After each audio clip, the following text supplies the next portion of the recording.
Hello mga palangga! Welcome to Madam P. Filingera's Vlogs! Let's go! So, nandito kami ngayon sa bahay na tinitirahan na aking asawa nung maliit pa siya. So, marami siyang mga memories dito na nangyari nung maliit pa siya. Kasama yung kanyang kapatid na si George. Yan po. Tapos yan po yung may-ari ng bahay na tinitirahan. Isang nanay kang kuma. Yung may-ari.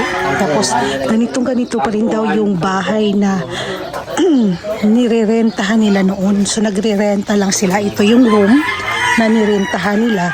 Pagkatapos dito sa likod yung kanilang CR. So itong room na to ay walang CR. So lalabas sila para mag CR. So tingnan natin yung kanilang CR. So yung kanilang CR. Punta natin.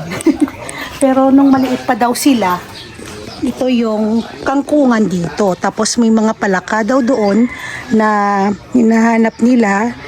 Tapos kinakain nila yung mga palaka. Tapos ito yung kanilang CR. Ito yung yung puno, ganito pa rin daw. So tingnan natin yung CR. Ito yung CR ng ginagamit nila noon pa. Ganon pa rin yung CR.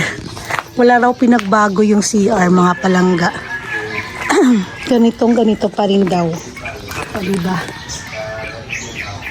Grabe na memories yung mga kahirapan na nangyari sa kanila nung bata pa sila. Marami silang na remember dito sa lugar na to. Dito daw ay mayroong mga pato. Nandun sila sa taas, tapos makikita yung mga pato doon. Diba? Yun yung mga pangyayari sa kanilang buhay ng mga bata pa sila. Kaya, yung kinakausap nila yung may-ari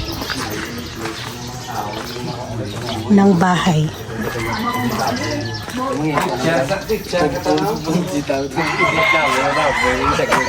Dito po yun sa San Teodoro, dito sa Bilambagan.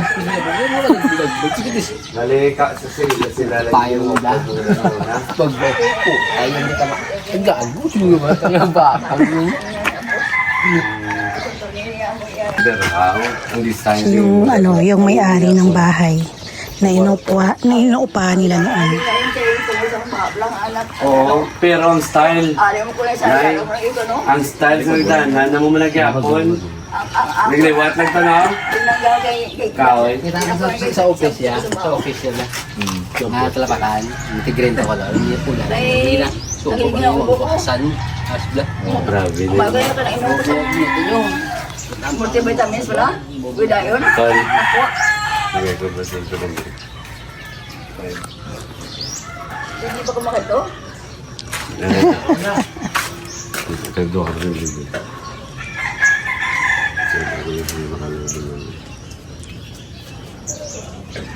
Yun yung buhay nila dito noon.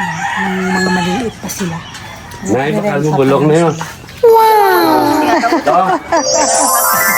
ako na kamuti. May grasya, gali. May grasya.